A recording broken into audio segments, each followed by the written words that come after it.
Warahmatullahi wabarakatuh. Perkenalkan nama saya Wanda Anissa Edison, NIM P0722421839.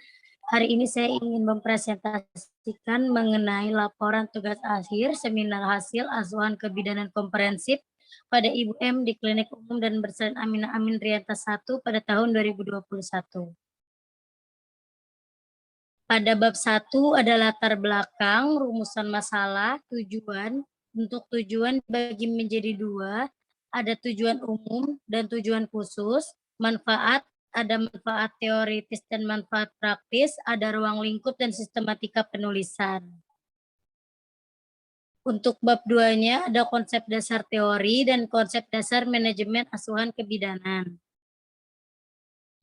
Pada bab 3 ada jenis kerangka ilmiah, lokasi dan waktu, subjek kasus, pengumpulan dan analisa data, instrumen, kerangka kerja, dan etika.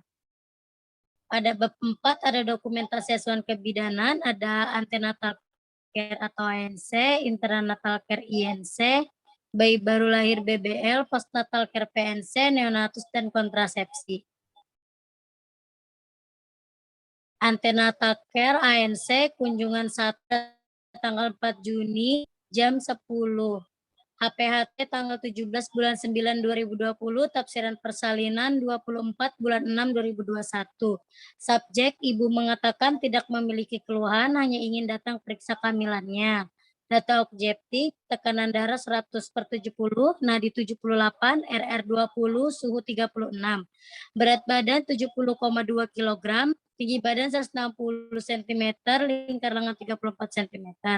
Pada pemeriksaan fisik, mata, konjungtiva merah muda dan sklera putih, dada tidak ada retraksi dinding dada, payudara putih sosok menonjol, terdapat pengeluaran kolostrum, pada abdomen TFU 30 cm, leopard 1 didapatkan bagian lunak dan tidak melenting bokong, leopard 2 pada bagian kiri terdapat bagian ekstremitas dan jari-jari kecil pada janin, pada leopard punggung kiri terdapat puntum maksimum, leopard 3 terdapat bagian bulat dan melenting kepala, leopard 4 dilakukan sudah divergen dengan DJJ 136 kali per menit, tafsiran persalinan 4030 gram, genitalia bersih, tidak ada pengeluaran cairan, pemeriksaan penunjang HB 12 gram, protein urin negatif, glukosa urin negatif. Diagnosa G2P1001, usia kehamilan 37 minggu 3 hari, janin tunggal hidup. Penata laksanaan menjelaskan hasil pemeriksaan kepada ibu, memberikan KIA tentang tanda bahaya kehamilan, menjadwalkan kunjungan ulang. Kunjungan 2 pada tanggal 8 Juni 2021. Ibu mengatakan nyeri bagian bawah perut dan sulit tidur. Data objektif didapatkan kesadaran kompos mentis, berat badan sekarang 73 kg, tekanan darah 90/60, nadi 76, respirasi 21, suhu 36,5. Pada pemeriksaan fisik, mata konjungtiva merah muda, penglihatan jelas, abdomen didapatkan TFU 38 cm, leopard 1 masih didapatkan bokong, leopard 2 punggung kiri, leopard 3 terdapat kepala, leopard 4 divergen, DJJ 131 per menit, TBJ 4185 gram. Diagnosa G2P1001, usia kehamilan 38 minggu 2 hari, janin tunggal hidup. Penata laksanaan menjelaskan hasil pemeriksaan, memberikan KIA tentang persiapan persalinan, memberikan KIA mengenai ketidaknyamanan TM3 dan cara mengatasi, menganjurkan ibu untuk kunjungan ulang untuk periksa dan jika ada keluhan. Intranatakel pada kala 1, tanggal 25 Juni 2021 jam 00.22 WITA. Pukul 22.10, ibu datang ke klinik dan mengatakan perutnya semakin mulas. Tekanan darah didapatkan 100/70, nadi 90, respirasi 22, suhu 36,6.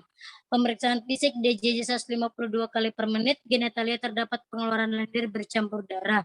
Pemeriksaan khusus porsiotipis, pembukaan 8 cm, ketuban utuh, presentasi kepala, denominator bunuh-bunuh kecil, melasa tidak tumpang tindih, HOT3, HIS 3 kali 10, durasi 40-45 cm, 45 detik. Pemeriksaan swab antigen negatif, diagnosa G2P1001, usia kehamilan 40 minggu 1 hari, kalau 1 fase aktif persalinan normal. Penata laksanaan menjelaskan hasil pemeriksaan kepada ibu, menganjurkan ibu untuk miring kiri dan melakukan relaksasi napas saat kontraksi, meminta suami untuk memberikan dukungan psikolog dan asupan makan dan minuman, memberi KY tentang persalinan normal, menyiapkan partuset dan obat-obat serta perlengkapan bayi, mengajarkan ibu cara meneran yang baik dan benar, melakukan pemotongan his dan DJJ, melakukan VT jam 23.30, persiat kita stop pembukaan 80 cm, ketuban utuh, presentasi kepala hot 3. His 3 kali 10, durasi 40-45, DJJ 146 kali per menit. Melakukan VT lagi di jam 12:05, porsi tipis pembukaan 10, ketuban jernih, presentasi kepala hot 2. His 4 kali 10, durasi 40-50, DJJ 150 kali per menit. Kala 2, ibu merasa ingin meneran dan merasa tekanan pada vagina. Pemeriksaan fisik, kesadaran kompos mentis, penpis abdomen kontraksi uterus baik, genitalia perineum menonjol, vulva tampak membuka, anus pinter ani membuka. Diagnosa G2 P1001, usia kehamilan 40 minggu 1 hari, kala 2 persalinan normal. Penata laksanaan menjelaskan kepada ibu bahwa pembukaan sudah lengkap, memastikan kelengkapan persalinan dan APD, meletakkan kain bersih di atas perut, membimbing ibu meneran, memeriksa lilitan tali pusat, menunggu bayi melakukan putaran paksi luar, melakukan bipariantal untuk melahirkan bahu bayi, melakukan sanggar susur untuk melahirkan badan bayi.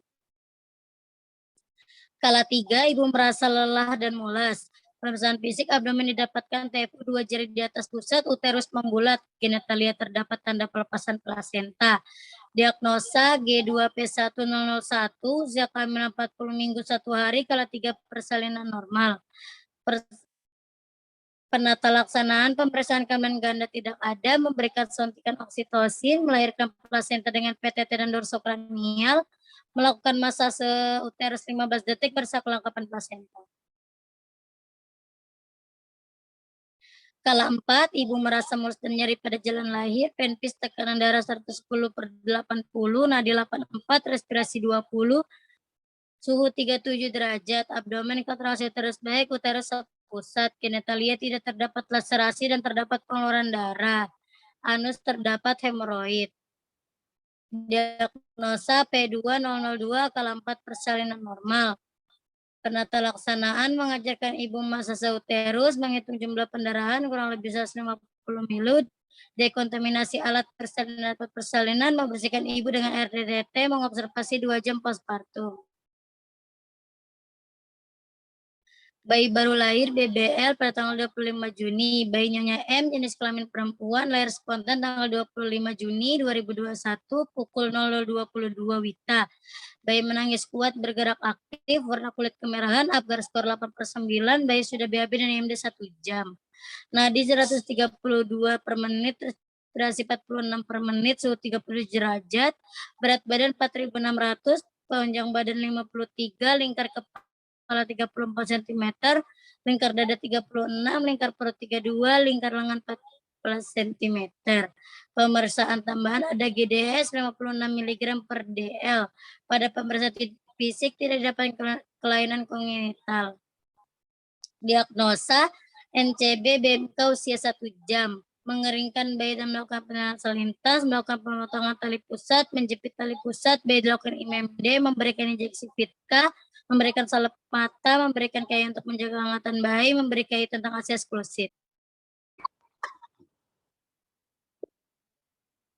KF1 pada tanggal 25 Juni 2021 jam 10. Ibu mengatakan merasa pusing, tekanan darah 100/60, nadi 84, respirasi 20, suhu 36. Pemeriksaan fisik mata, sklera putih dan konjungtiva merah muda, payudara putih susu menonjol.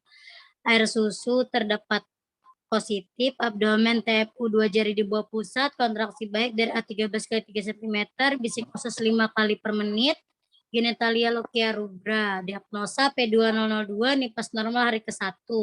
Penata laksanaan memberi KY tata tanda bahaya masa nipas, nutrisi ibu nipas, cara menjus yang benar, mengajak ibu masa uterus, mengajarkan cara membersihkan perineum dengan benar, menjaga kunjungan ulang.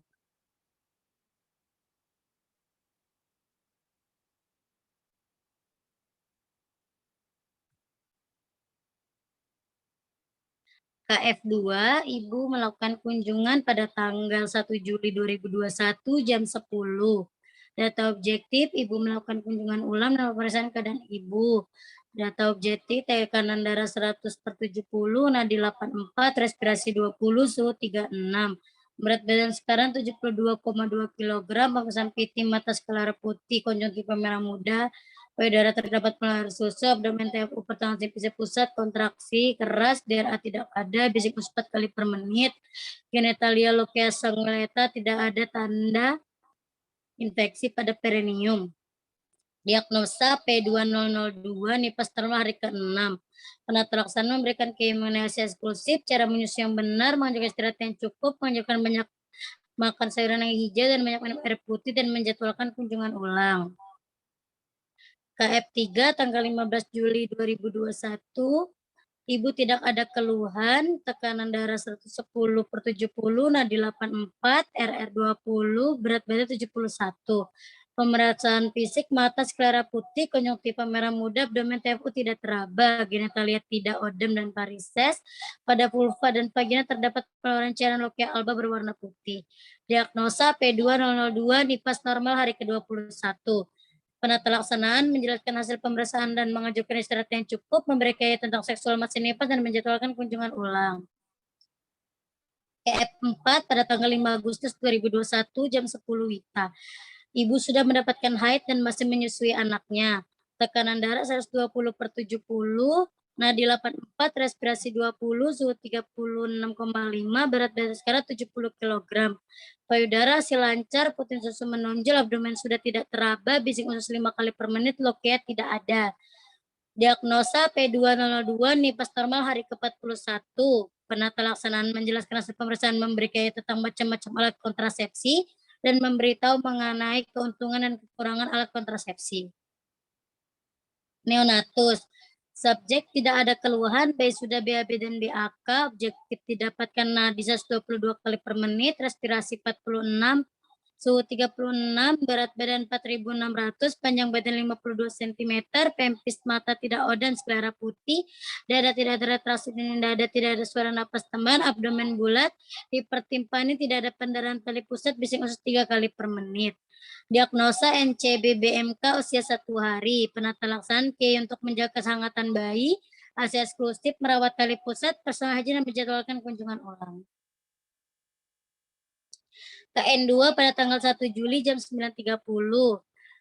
Tidak ada keluhan pada bayi, BAB 2 sampai 3 kali per hari, BAK 4 sampai 6 kali per hari, nadi 128 kali per menit, respirasi 46, suhu 36, berat badan 4.200 gram.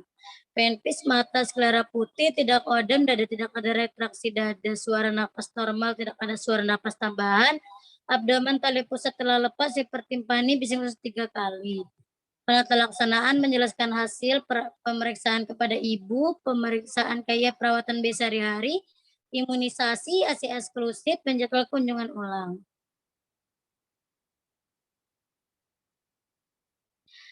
Pada KN3 pada tanggal 15 Juli tidak ada keluhan, BAB 2/3, BAK 4 kali per 4 sampai 6 kali. Data objektif nadi 128, respirasi 46 per menit, penpis mata sklera putih, dada tidak ada retraksi dinding dada, tidak ada suara napas tambahan, abdomen tali pusat terlepas seperti panin, bisa 3 kali. Diagnosa NCB-BMK usia 21 hari. Penata laksanaan menjelaskan hasil pemeriksaan, KY mengenai vaksin BCG, menjaga kehangatan bayi, personal hygiene pada bayi. Kontrasepsi dilakukan pada tanggal 5 Agustus jam 10 WITA. Data subjektif, ibu ingin segera menggunakan KB suntik 3 bulan, HPHT tanggal 31 bulan 7 2021, tekanan darah 100/70, suhu 36,7 derajat Celcius, nadi 78, respirasi 20, berat badan sekarang 72 kg. Pemeriksaan fisik, payudara puting menonjol, masih baik peluruan ASI, abdomen TFU tidak teraba, bisa 6 kali per menit.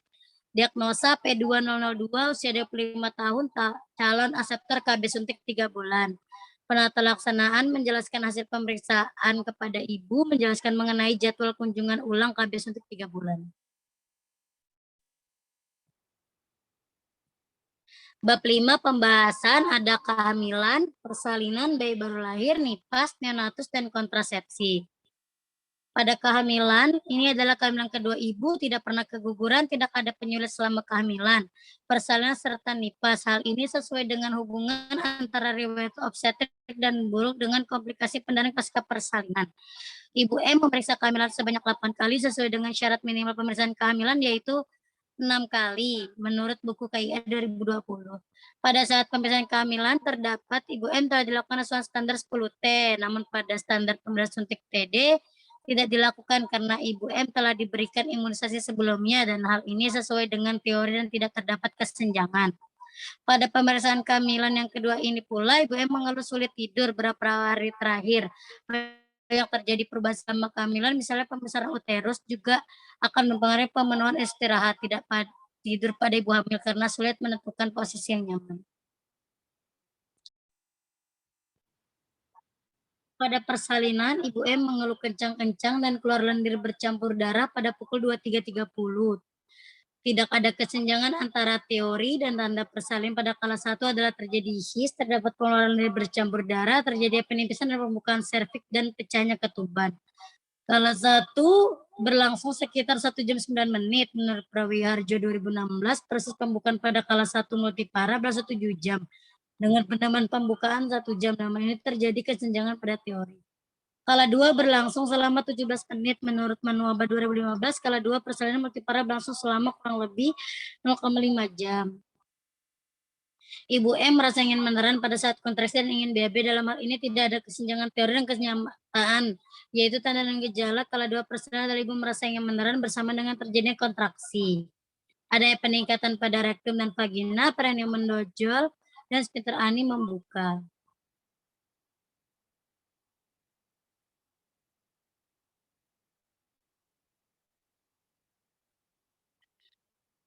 Kala 3 berlangsung sekitar 5 menit menurut Prawiharjo. Biasanya plasenta lepas dalam 6-15 menit setelah bayi lahir dan keluar spontan atau dengan tekanan pada fundus uteri.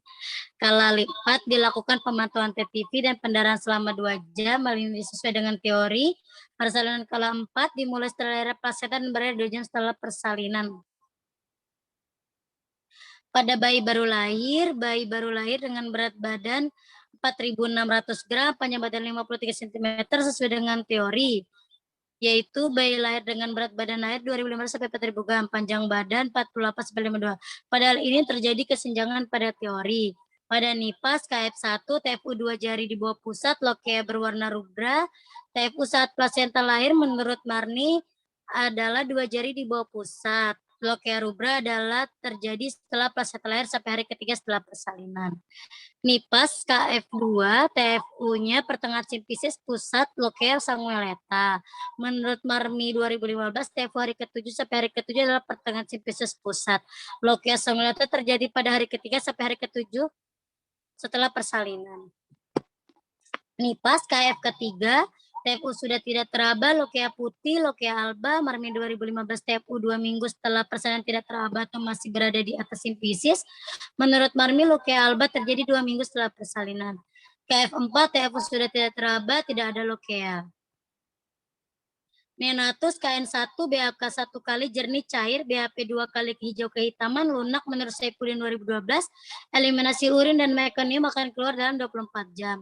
Neonatus KN2, BB turun dari 4.600 gram menjadi 4.200 gram. Hal ini sesuai dengan teori bahwa pada 1 minggu pertama berat badan bayi cenderung mengalami penurunan dari berat badan lahir dikarenakan proses adaptasi maupun proses menyusu. Pada KN3, berat badan naik dari 4.200 gram menjadi 4.600 gram. Hal ini sesuai dengan teori menurut Muslihatun 2010. Kenaikan berat badan bayi baru lahir adalah 1.140 sampai 200 gram per minggu.